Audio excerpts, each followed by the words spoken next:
Mohon izin waktunya Ustaz Syam dan juga Ustaz Abdul Basit, silakan.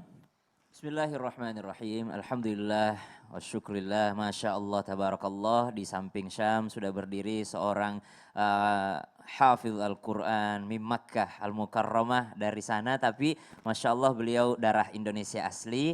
Beliau juga lulusan daripada Universitas Ummul Qura begitu ya Syekh ya.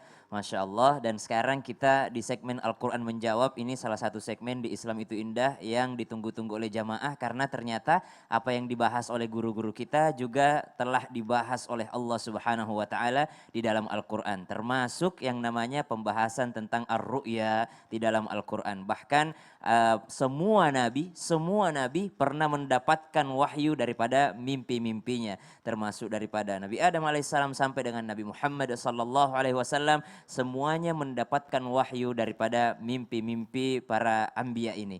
Maka salah satu ayat di dalam Al-Qur'an menjelaskan tentang mimpi tersebut. Al-Qur'an menjawab. A'udzu billahi minasyaitonir rajim. Wa idz qulna laka inna rabbaka ahata bin nas wa ma ja'alna ar-ru'ya allati araynaka illa fitnatan lin-nas وما جعلنا الرؤيا التي أريناك إلا فتنة للناس والشجرة الملعونة في القرآن ونخوفهم فما يزيدهم إلا طغيانا كبيرا.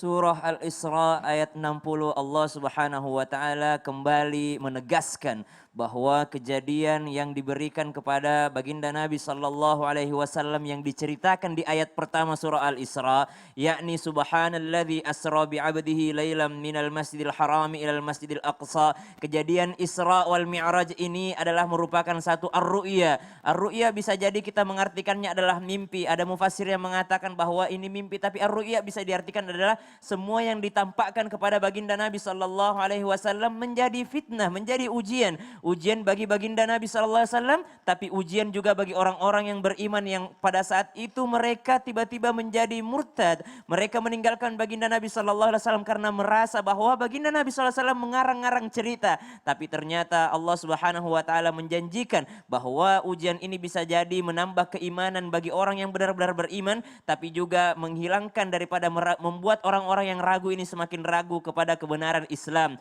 Akan tetapi kita sebagai orang yang beriman selalu yakin bahwa apa yang diberikan Allah Subhanahu wa taala kepada baginda Nabi sallallahu alaihi wasallam adalah sesuatu yang benar-benar dari Allah Subhanahu wa taala.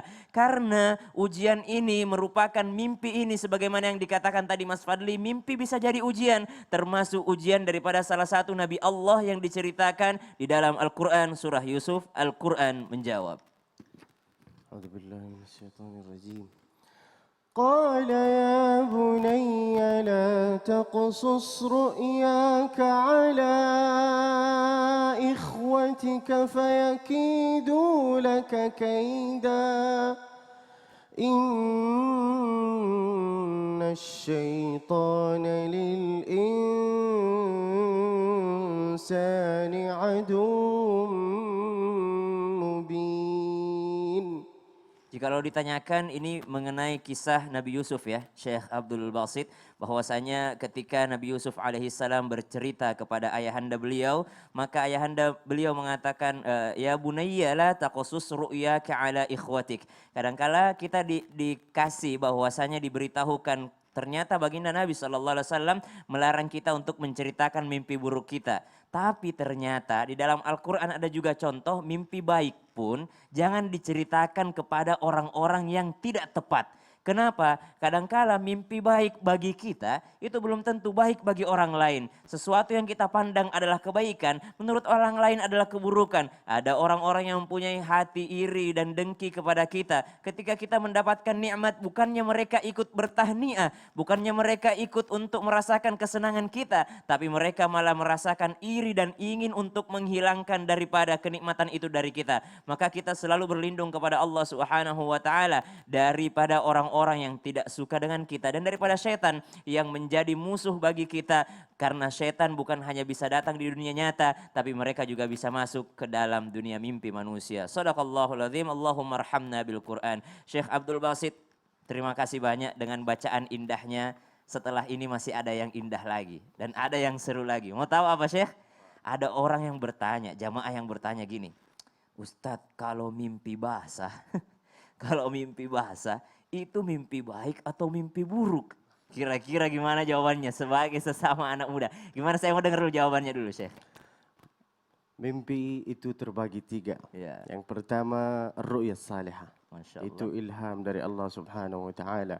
Yang kedua itu waswasah dari setan. Iya. Sekarang ada 2 setan, 2 setan jin dan setan manusia. Kalau setan jin itu bisa diusir dengan ayat kursi. Tapi kalau setan manusia itu kita baca ayat kursi, dia pula jawab dengan ayat kursi. Disambung, ya Allah. Jadi ternyata yang ketiga. Yang ketiga itu adghathu ahlam. Adghathu ahlam. Adghathu ahlam itu banyak mikir. Dari sore sampai malam. Bunga-bunga tidur. Iya, Masuk. makanya jangan mikir tentang mantan. Nah itu dia. Itu yang kita mau bahas sesaat lagi. Apakah mimpi basah itu mimpi baik atau mimpi buruk? Masya Allah, tetap di Islam itu indah. Jamaah, oh jamaah, alhamdulillah.